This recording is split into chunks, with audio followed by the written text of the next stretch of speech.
The meteoric rise of KoBold Metals, a mining startup backed by tech titans like Bill Gates and Jeff Bezos, should ignite both intrigue and concern. On the surface, the $537 million raised by this company represents an impressive alignment of cutting-edge technology with a pressing global need, the transition to clean energy. But peel back the layers, and KoBold's emergence raises critical questions about the ethics, implications, and long-term sustainability of such ventures. The paradox of green mining, KoBold Metals, markets itself as a force for good in the fight against climate change, using artificial intelligence to locate rare metals critical for EV batteries and renewable energy technologies. Yet, mining remains one of the most environmentally destructive industries on the planet. No algorithm, no matter how sophisticated, can erase the ecological and social scars left by mining operations.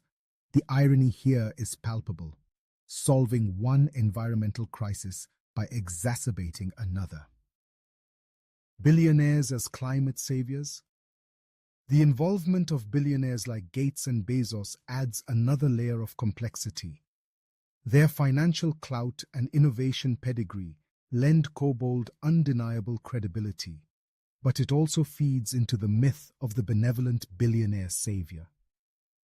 These are the same individuals whose wealth is intricately tied to carbon-heavy industries and global inequality. Their pivot to green investments often feels like a PR-friendly veneer rather than a genuine reckoning with their complicity in the climate crisis. AI's role: savior or exploiter?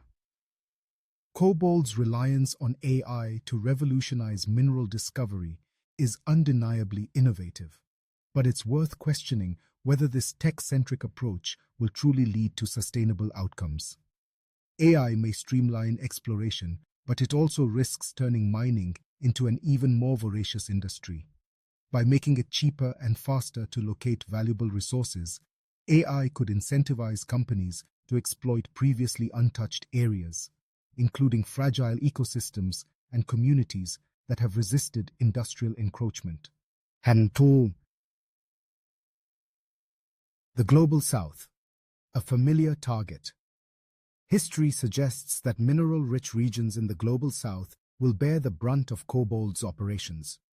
These areas have long suffered from exploitative practices that prioritize corporate profits over local well-being. Without stringent safeguards, KoBold risks perpetuating this cycle under the guise of environmental progress. How much of their $537 million will be allocated to ensuring fair labor practices, community development, or ecological restoration in these regions? Likely far less than what's earmarked for shareholder returns. Where's the accountability? The meteoric rise of KoBold raises a larger question about corporate accountability in the age of climate capitalism. Governments and regulatory bodies must scrutinize such ventures rigorously. Blind faith in market-driven solutions has often led to disastrous outcomes, and the stakes are simply too high to let billionaires write the rulebook for the planet's future. A call for transparency and balance. If KoBold Metals is to truly be a force for good, it must lead with transparency, prioritizing environmental justice and sustainable practices over profit margins. This means collaborating with indigenous groups, committing to stringent environmental standards, and ensuring that its AI-driven methods do not merely serve to entrench existing inequalities. Ultimately, the story of KoBold Metals reflects the broader tension in our fight against climate change. The push to solve one problem often exacerbates another. While the urgency of transitioning to renewable energy is undeniable, we must be wary of heralding corporate initiatives as panaceas without critically examining their broader implications. In the end, KoBold Metals may indeed discover the rare metals needed to power a greener world, but at what cost? If the answer includes further environmental degradation, exploitation of vulnerable communities, and unchecked corporate power, then their $537 million windfall might be better viewed as a Pyrrhic victory than a true step forward.